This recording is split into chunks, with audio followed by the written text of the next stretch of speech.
Tim Goldstein, autistic adult, and your host for Life in a Neurotypical Universe, where we take a look at life from the perspective of an autistic adult.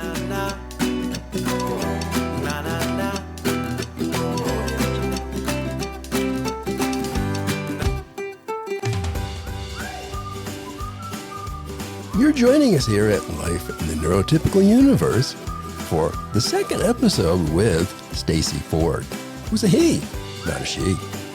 And we're going to continue from where we left off in episode 1. If you missed episode 1, go back and find it in the back catalog because you'll have missed out on a lot. Other than that, we're going to dive in where we cut off from episode 1 and started episode 2. And I think you're going to get a lot of great information. And if you had joined us for episode 1, well, you already know how good the information is and how amazing nonPareil is doing at getting people that are autistic into the job market. Well, here we go.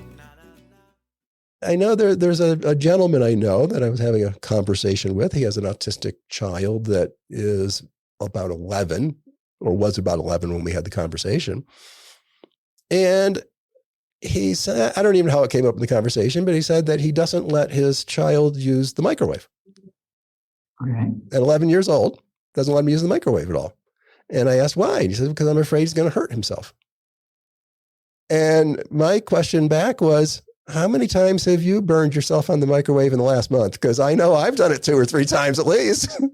Reach in, grab that plate and go, oh, dang, that thing is hot. Yeah. And this kid's bright, brilliant math. The kid's going to go to college. There's no doubt about it, has the capability. And all I could think of is they're going to be in their dorm as a freshman and won't even be able to heat their ramen noodles because mom and dad wouldn't let them run the damn microwave. Right. And they need to have that safe environment to fail. I mean, we tell our son that all the time. Hey, it's okay that you weren't successful in that. That's all right. What did you learn from it? And now next time, what do we do? And that doesn't matter whether you're, on the autism spectrum or you're not. That's just life for everybody. Right. But we've got to have that safe place to fail. Yeah. I don't think that's what we're giving him. We're not giving him the safe place to fail or the encouragement that failing is the way you get to success. And certainly programming, right. Obviously you teach it. So, you do this well. And I've lived it for many years. But programming is nothing but a series of failures. Correct. You put some lines of code down there and they don't work. And then you change some things and they don't work. And then they change some things and they don't work. And then you change some things and the error message changes. It's, I'm going somewhere finally. The error message finally changed. And then you get that piece to work. And then you move to the next one and the next piece fails. And sometimes you write a piece that actually works. But essentially it's a series of failures all the way along that you then say, okay, now let me look at why that didn't work. You analyze it, you figure it out, you make a correction, you try again. Mm-hmm. I had a conversation with my adult daughter, who's not on the spectrum, just recently in kind of this same mode. And it's the idea that it doesn't matter what you're doing in life or what your job is. There's those failures are coming, but we have to be able to admit that we failed. I think that was a big problem. I was just chatting with her and she was just, trying to explain or justify. And I'm not speaking ill of her. I'm just saying we've justified failure or masked it as success sometimes when we really just need to be honest and say, you know what, we failed at this. So let's try it again. Let's do it another way. You mean I shouldn't give you a participation ribbon because all you managed to do was nothing? Hey, everybody gets a trophy. I've coached soccer for many, many, many years, and I just get it in the rec level. Everybody gets a trophy. So, right. We grew up in an era where there were things that were called winners and there were things that were called losers. And losers didn't take home a trophy. That's right. But it motivated you to go and refine whatever it was you did, whether it was a sport, whether it was art, and get better and go try it again. Right. So maybe we'll recognize, okay, I may know soccer in my head, but it doesn't equate to my feet. So this just may not be my strong suit. Right. Yes, exactly. You may pursue it far enough to decide that it's just you're you're just not cut out for that. You're not going to be a Correct. nuclear scientist, but maybe you're going to be an art major instead. Right. No matter how much you like those neutrons, it just wasn't going to go that way. That's true. That's true. But a lot of times the flip side is the strengths, the affinities, the things that a lot of those on the spectrum will gravitate to. It may be short-lived, but it may not be short-lived. So if their affinity is for dinosaurs and they are just, paleontology is their thing and they know every type of dinosaur and they know where they lived and what they ate and all these things, well, that's cool for maybe a young child. May not be as quote unquote cool for a 25-year-old, but guess what? They may make a great paleontologist as they're in college and studying and working. So I'm just saying you can take some of these things that are specific and turn those into some strengths. I think that's identifying what those are. A good point that you're making right there. And this is, again, one of the things, this is a advice to parents, from an autistic adult advice to parents. Whatever their crazy interest is, as long as it's not dangerous, and even if there is a certain element of danger, but reasonable risk. Right. If they're wanting to build a nuclear reactor in your basement, that's probably a little much, but encourage it. It doesn't matter how wacky it is. If they want to know everything about dinosaurs, and take them to the dang museum that's in town that's got dinosaurs. If Fibonacci sequences is what their affinity is at 8 years old, that's okay. Let them run with it. Right. That's a real world example there. So because what I've seen with most autistic adults is eventually, sometimes maybe it's in the beginning, maybe sometimes it's eventually, the career is always based on a special interest. Sure. You got to love what you do. And if you don't encourage those special interests, but tell them, oh, no, you need to be studying soccer is more important than those dinosaurs are, because I'm a soccer mom or I'm a soccer dad, and sports are everything to me. And the kid could care less about sports, but wants to know everything about dinosaurs. So I think that's something that really is super important. That I like to say, the best thing you can do for your autistic child is expose them to as many things as you can, and anything they have interest in, just let them dig in as deep as they want to go. That's right. And that interest, even when they're younger, may change. They may have an interest of just infatuation and ingrained for 6 months. And then that may change to the next thing. That's okay. That's okay. Keep exposing them to new things. I agree. Yeah. I think that's fantastic. As an adult, I do that. I decided that I wanted to do synthetic biology, microbiology, synthetic biology. Right. And have a complete microbiology lab set up in my basement now. So yes, am I autistic, and do I do it over the top? Yes. I tend to do it over the top, because if I'm going to do it, I'm in all the way. I'm in 1,000%. Right. But that was something that just came up and seemed like it would be really interesting from two standpoints. One, it just seemed really interesting, and I've got no training in it. The last biology I had was high school biology. They didn't even know what micro was back when I took biology. And the other reason was, I think it's another area that we should be looking at, training autistic adults, or just kids that are job-seeking age autistics. Sure. Would be in the microbiology sciences, because it's obviously a growth area. Everybody is saying the future is not going to be silicone. The future is going to be genetic engineering is what it comes down to. And while, yes, we need PhDs in genetic engineering and all that stuff to blaze a trail, we also need a whole huge rank of technicians who don't have to have the PhD level knowledge, but they need to have, again, it's kind of the equivalent of being in the computer world. We need lots of developers, but not every one of them needs to be a PhD in computer science. Correct. We need some of those. And then when you get too many of them together, it's a disaster. So we don't need a lot of them. Right. But that was, again, just a special interest that I've thrown tons of money and such at it. And it's been fascinating. And I really think it is an area that we could be teaching and training in the skills that it takes to culture cells, to plate stuff, to grow bacteria, to work with the tools that you use in that particular environment. But if you had not been exposed to that at some point, you wouldn't have grown that affinity to it. So I was exposed because I read an article on the internet and said, this sounds cool. Oh, look, somebody sells stuff to do this. There you go. And I dove in. Because again, I didn't have that fear of failure. My failure fear is that I won't have enough time to fail enough times to actually get good at it. That's my only failure fear. There's not a question of, am I going to fail? Yes, I am going to fail. That is taken right from the beginning. I am going to fail. When I start, I am going to fail. Well, but that goes into so many areas of life. It's not just work or affinities or hobbies. We're talking about, what about a young adult on the spectrum that is just trying to gain independence?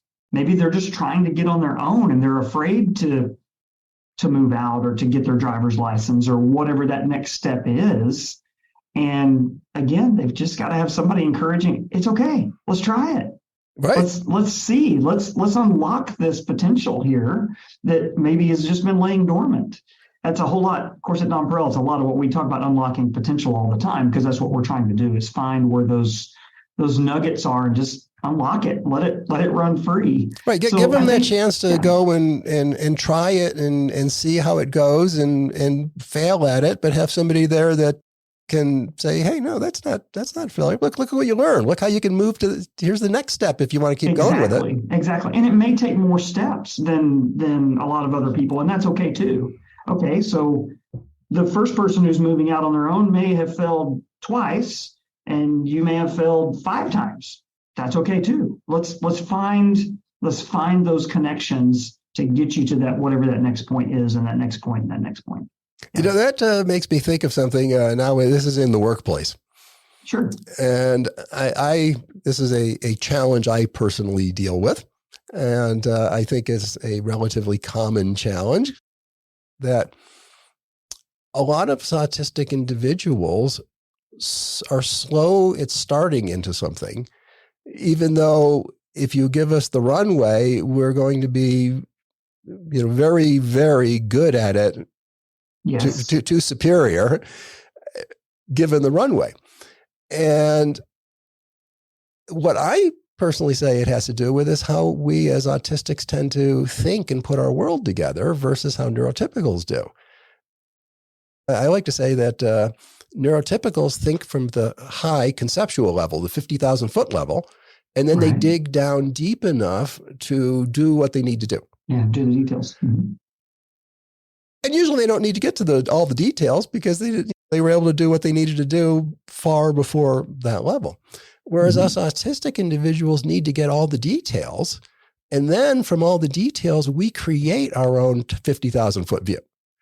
And that's why we bring innovation, because we didn't start with a 50,000 foot view that was already canned. We built it off the details and made one that fit the details.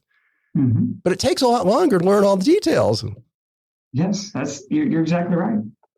And I've seen where that has been things that have gotten people, probably gotten them fired for sure, but certainly put their jobs at risk that they weren't progressing fast enough, because the way that myself and many other autistics process is, I've got to understand the details so I can get that conceptual picture.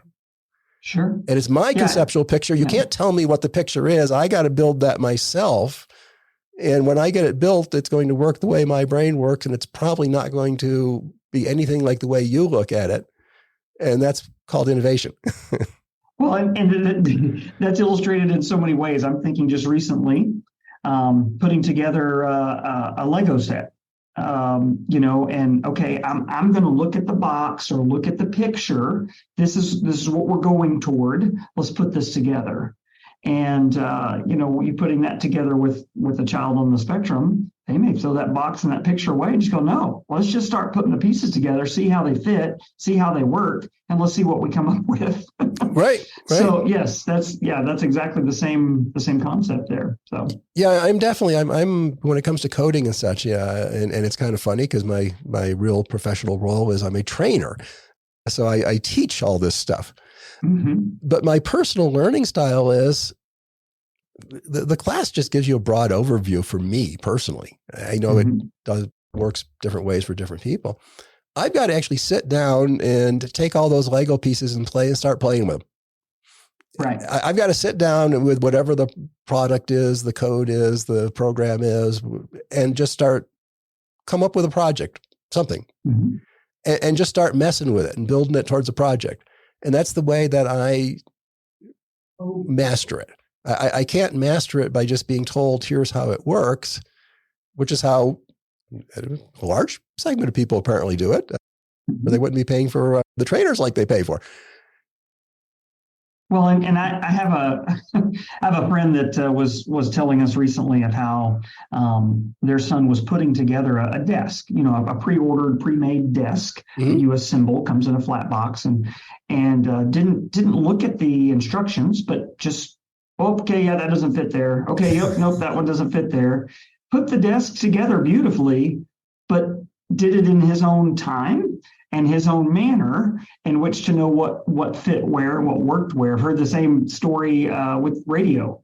Take a radio apart, to see what works and what doesn't work and put it back. So that's common, and that's going to take place in the workplace too. And that's my encouragement to employers. Hey, just because you're doing it a different way doesn't mean it's the wrong way. Right. So. I like to say that to me and in the workplace, one of the problems is feeling that you're part of the workplace, feeling that you're respected for your abilities and skills. Right. And what I like to say is I feel like I'm being respected and appreciated when people will consider my ideas as if potentially they could be right. Not saying that I'm right every time, but at least look at it as if maybe, even though how weird it sounds, right, maybe it could be the right idea. Instead of just going, oh, no, that's not how we do it. I heard an example of that recently too. I won't name the company, but a company that does a lot of data analytics. And they had a system and a way in which they went about doing that. They hired somebody who identified early, hey, I'm on the autism spectrum.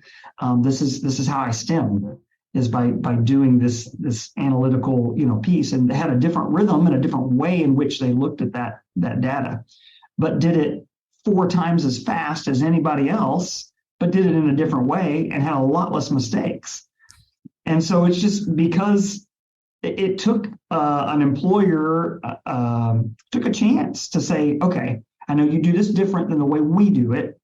Let's take a look at it, see what happens. And he's the most productive employee they have, but he does it a little different way in a little different system. So, which is, it's really funny. What a company's always telling us that A, we need to be innovative.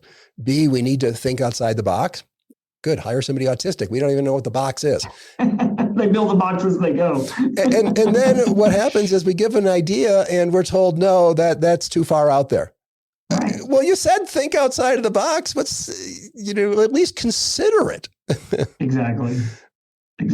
So in that case, you had a company that was willing to consider that, oh, this sounds a little weird that they do it different, but let's see what they can do. And they were just impressed because his productivity was so much more. What he was doing and gaining for the company was so much greater than what he would have hired if he'd hired somebody without autism that didn't operate that way. So that takes us to another one of my soapbox issues. I have lots of soapbox issues, and that is what would you say? The special skills, the magic traits, the superpowers. Now, I agree there are certainly autistic individuals that in given areas are much more productive than non-autistic individuals. Sure. But that's not all autistic individuals. Correct. Some autistic individuals just are good employees. Mm-hmm. So how do we get across? And again, this it sounds like you through nonPareil handle it quite well, that you don't say that these people are all going to be just superstars in everything. They just have good, solid training in whatever the particular area they pursued with you.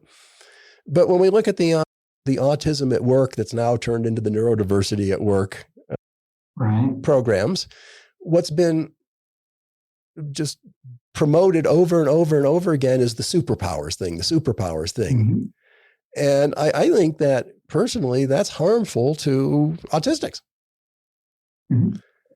So how do we get people to understand that there's some neurotypicals out there that have pretty darn good superpowers themselves? It's not that any group you pick, there's some people in it that have some amazing skills in whatever that particular area is. And yes, there is an autism. There's some things with autism that I think tend to encourage that. So maybe the percentage is a little higher.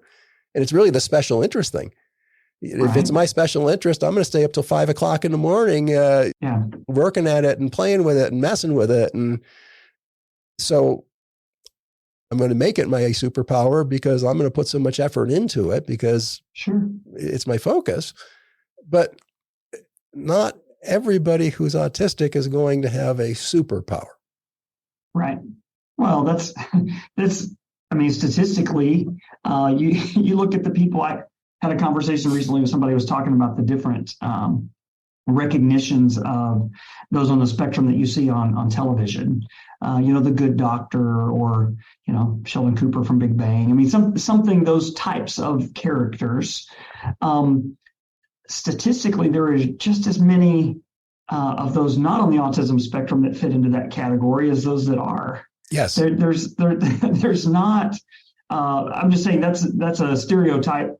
Some people think, oh, well, every person on the autism spectrum has this unique ability or a hyper, affinity and ability to do this thing, and that's not always the case. It was interesting. I was chatting with Dr. Dave up at Vanderbilt, head of their FIST Center for Autism. And we were talking about this specific thing. And we both came up with the rough number. And we don't know. We didn't study it. We didn't do a survey. This was just our gut level reactions. 15 to 20% of autistics are going to be good in the tech field. But 15 to 20% of neurotypicals are going to be good in the tech field. That's exactly right. And if the numbers are wrong, it doesn't really matter. But the point being that, any group could have skills in that area, and don't pigeonhole that this group is only going to be in tech, which your program proves very well, because you do have arts, you have a whole lot of directions besides just the traditional hardcore tech roles. Sure. Well, and taking that even a step further than that is saying, okay, look at what each individual can do, what they do have to offer. Again, that's regardless of whether they're on the autism spectrum or not. What does that individual have to offer your company, your workplace? And how can they, best benefit you as a corporation, as a business? You mean employees are individuals? Careful. They get me in trouble saying stuff like that. I actually think, there's some people, of course, who will say that autism is increasing and, whatever. I personally don't think autism is increasing. I think we're getting better at recognizing it, and we're expanding the definition of what it means to be. If it's increasing, the only reason I think it's increasing is we're now getting, because of primarily the tech world, we're getting autistic males and autistic females in close contact with each other, which tend to produce autistic children. So if we have more, it's more, just that is probably about the only reason I think that we have more. I don't think that We certainly know the vaccine thing is bunk and has been disproven so many times over that it's ridiculous that it still exists as a concern. I personally think that what has made autism be a concern, a problem, and I'm talking not, somebody severely impacted, especially if there's a intellectual disability involved, and intellectual disability has nothing to do with autism. It just is a comorbidity that goes along with it. Sure. I think it's the Industrial Revolution is what created the problem. And my thinking on that is part of the Industrial Revolution was the concept of interchangeable parts, right? Mm-hmm. We couldn't have the Industrial Revolution until we could assemble all kinds of parts and put them all together. But at the same time, it was the concept came about of interchangeable workers. Mm-hmm. That I can just take one person and plug them in for any other one on the assembly line. Doesn't matter. Prior to that, we worked on a smaller local kind of level. And if your kid had an aptitude for something that was different than what your personal family's income producing method was, you would go to whoever it was that did that. It was the tinsmith and say, my kid's like really good with his hands, and that would you think about maybe taking my kid on as an apprentice? Right. And having all these different ranges of skills and ways to perceive it when you were looking at them as individuals and what is their strength, and let's match them up to somebody who can help further that strength, is what suddenly made autism go from being beneficial, because it gave a huge range of strengths into a huge range of areas. Mm-hmm. Isn't it Temple Grandin's quote? I'll probably mess up the quote, but something like, we'd all be sitting in a cave, I don't know, doing whatever if it wasn't for autistic people. And I think that's probably true. But once we hit the Industrial Revolution, we have this concept, this idea that workers are all supposed to be the same and act the same and work the same and do processes the same and think about things the same. Yeah. And we don't. I mean, as you pointed out, the trick is look at the individual and figure out what the individual's strengths are and how can those strengths benefit you and how can you help them grow and build those strengths, and don't give them something that you're going to fail on. And that's in part why we're called nonPareil, which means no equal, like you mentioned. Right. There is no equal. Each individual has their own strengths, and there's not an equal to that. So they're each unique, and we build on that. So that's right. So there's, of course, this whole big corporate autism at work movement, and it isn't just big corporations. It's gotten to the point now where it's even little mom and pops, but it's basically focused around the big corporate world. I was on the roundtable call yesterday, and it's run by Microsoft, and there's people on there from virtually every major company you can think of is involved with it. And their pattern has been to create hiring programs that then there's support built around the hiring program. Mm-hmm. I think the deep, dirty secret that most people don't want to say is that it's not working. And when I say it's not working, it's not that the group that they brought in isn't working. It's not scalable.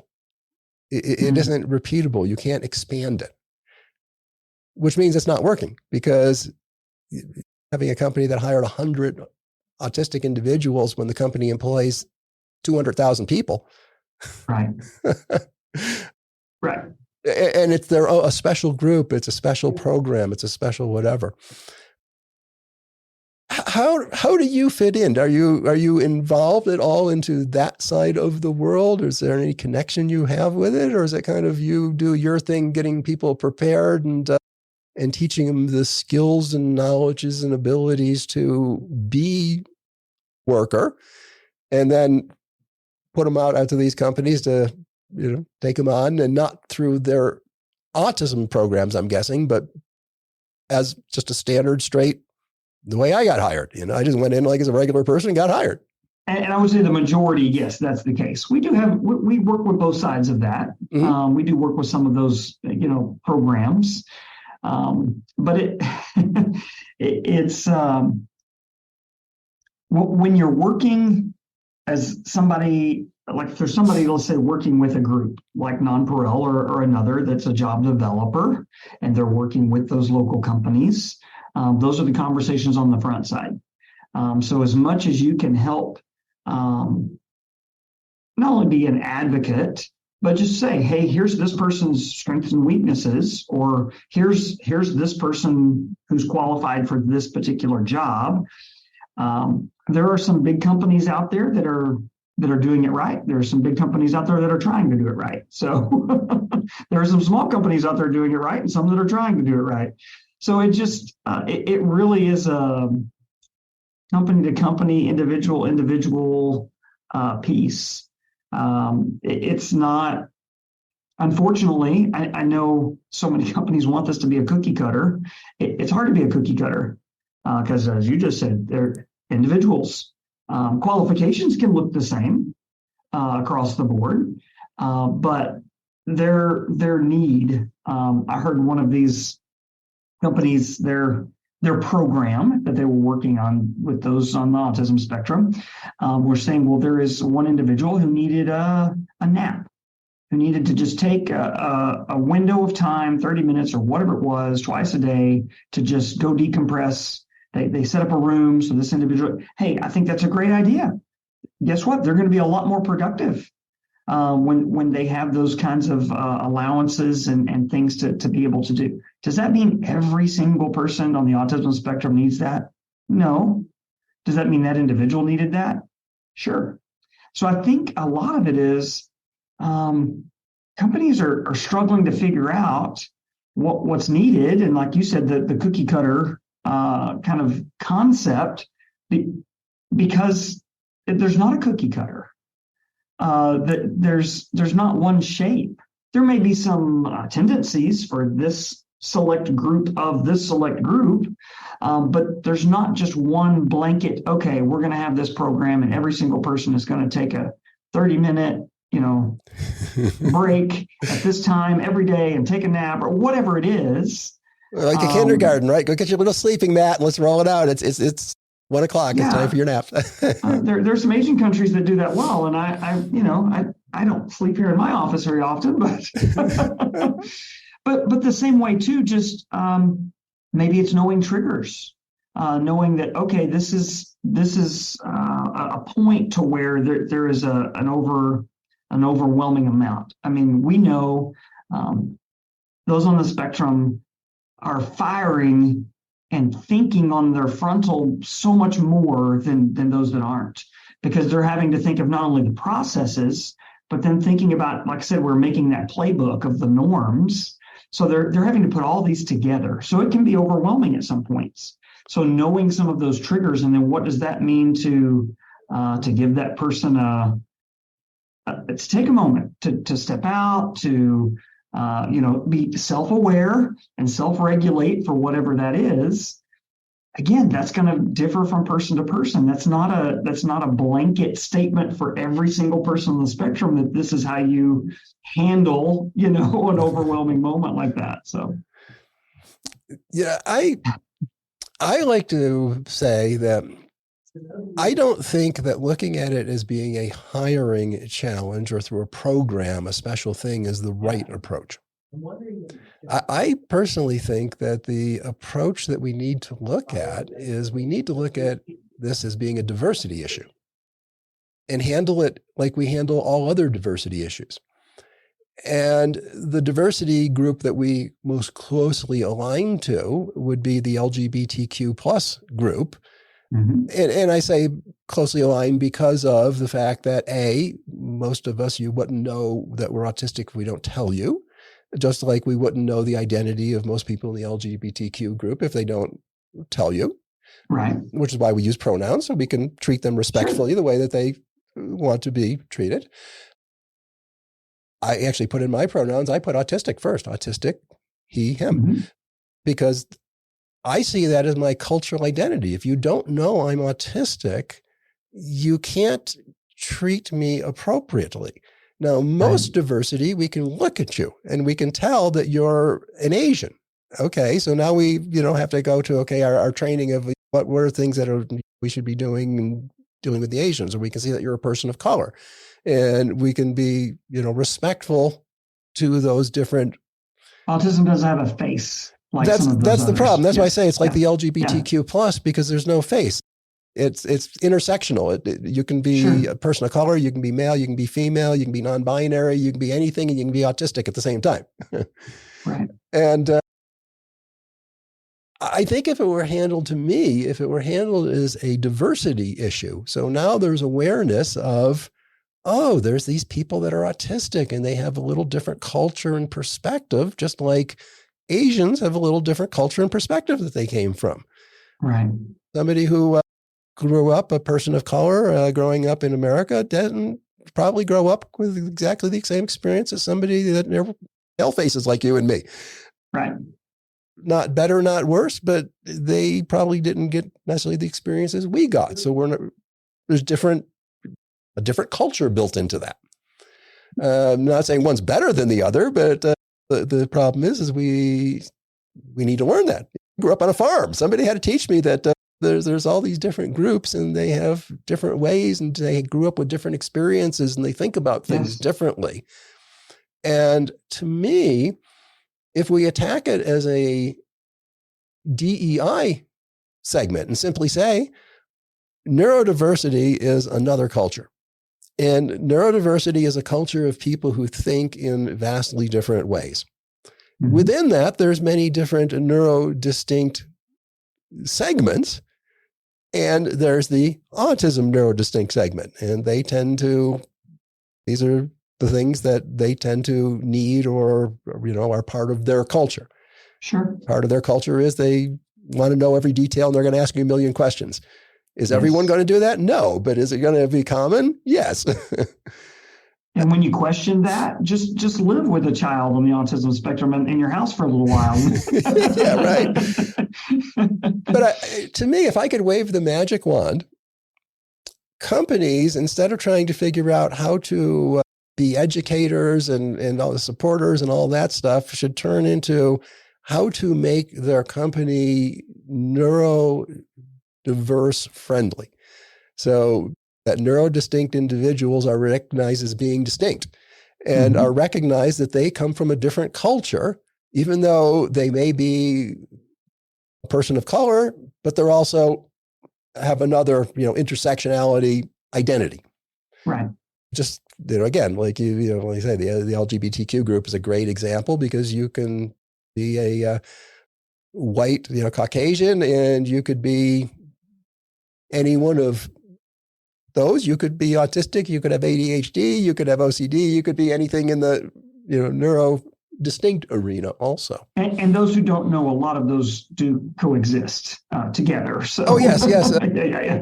I think the medical world of trying to divide them is the medical world. The real world model is it's a culture, and a culture has a blend. A culture doesn't have a sharp cutoff point.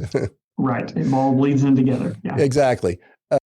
But I think if we were to take things like you're doing, which is the job preparation and training, and I've had good chats with a gentleman who is probably one of the most well-known, leading one of the major companies that led it.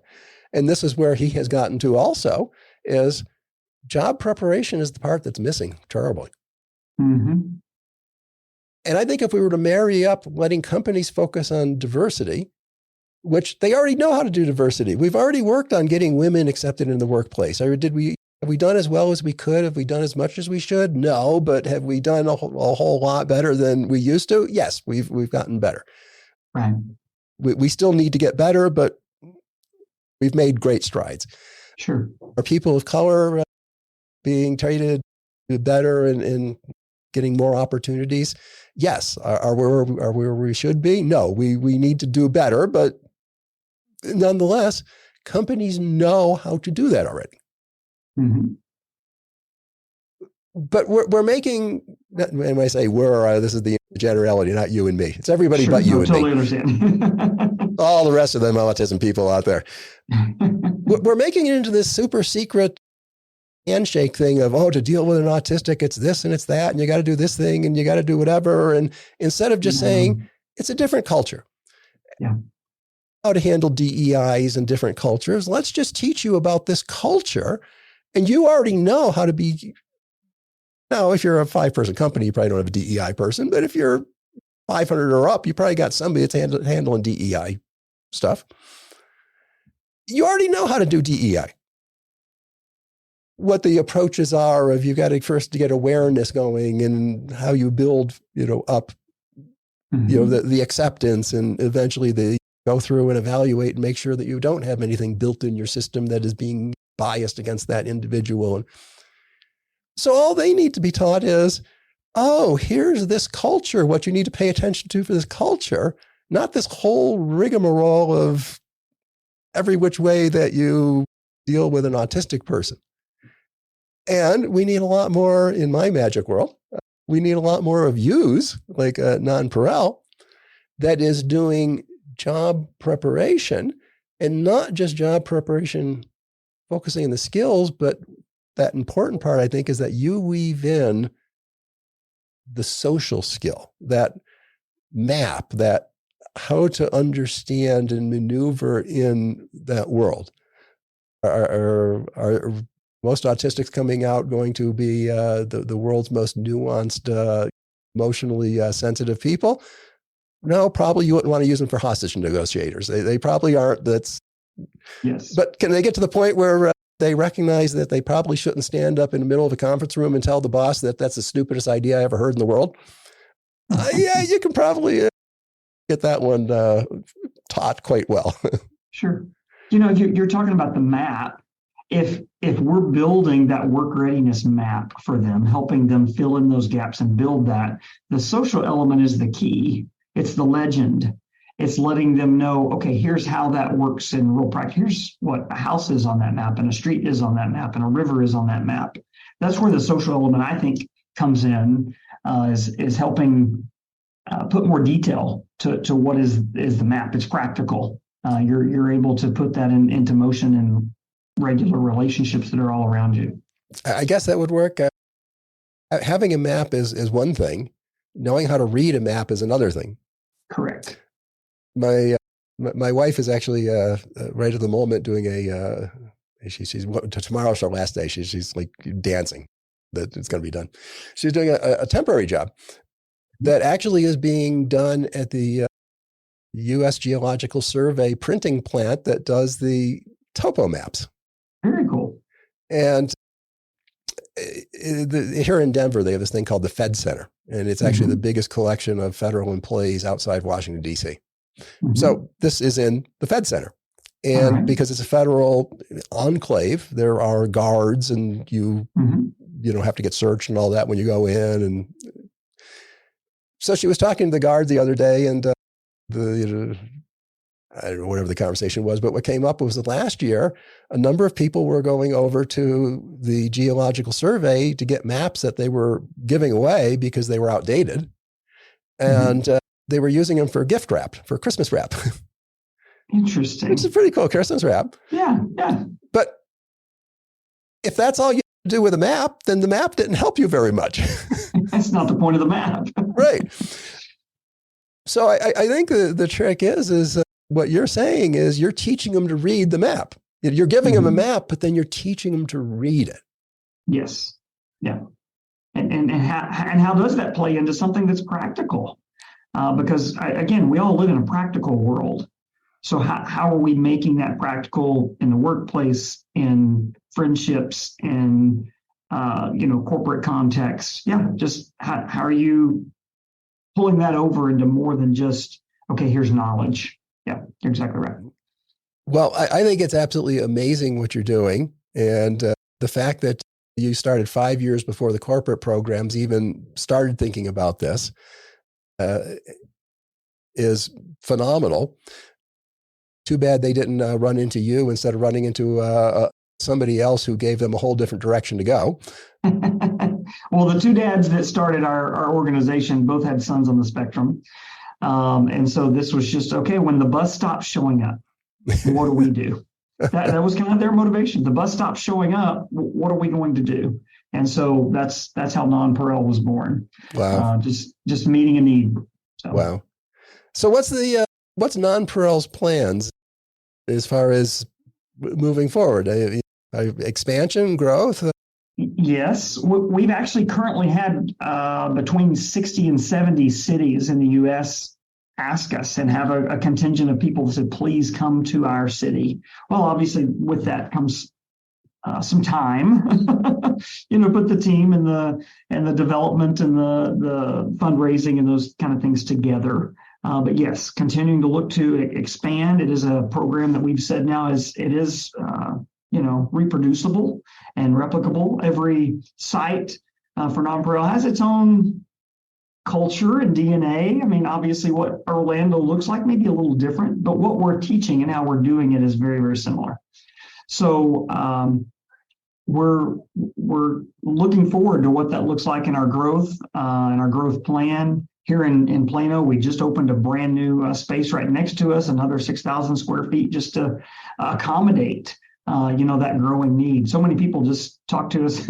Yesterday, I had a guy come in. He said, "Hey, this is the best kept secret." And I said, "Well, get the word out because it shouldn't be a secret anymore. We're here to help." So that's what we're trying to do. Is just let people know we're here. Well, it was definitely a secret. I tripped over you, or you and I tripped over each other on LinkedIn. Mm-hmm. And it wasn't because I knew anything about what nonPareil did. That was a joyous discovery. Of course, yeah. Of what you're doing, and you've been doing it. The fact that it's reproducible. You got 4 sites going. You've gotten this down to a pretty good groove by now. Right. Yes, and online too, which was a whole nother animal in itself. So our online program is growing rapidly. So how can people help support you? And I guess the second part that goes with that is if they want to contact nonPareil in general, or even if you specifically, if you would be willing to be contacted specifically. Absolutely. What's the best ways? Going to our website is probably the best. It's npusa.org. npusa.org, again, pretty simple. Or you could just do a Google search for nonPareil. And that's, you may have to look up how to spell it because it is spelled the same as a candy. But there's a form there on the website. You can learn a little bit more, or you're welcome to email me or contact me directly. Again, my name is Stacey Ford. And the email is sford@npitx.org. So happy to answer any questions or point you in the right direction or do anything we can. That's both for inquiry about if you know somebody on the spectrum that this may be a good program for them, or again, we're a nonprofit. You're just wanting to give and be a part of that and helping build better futures for adults with autism. We welcome that as well. So.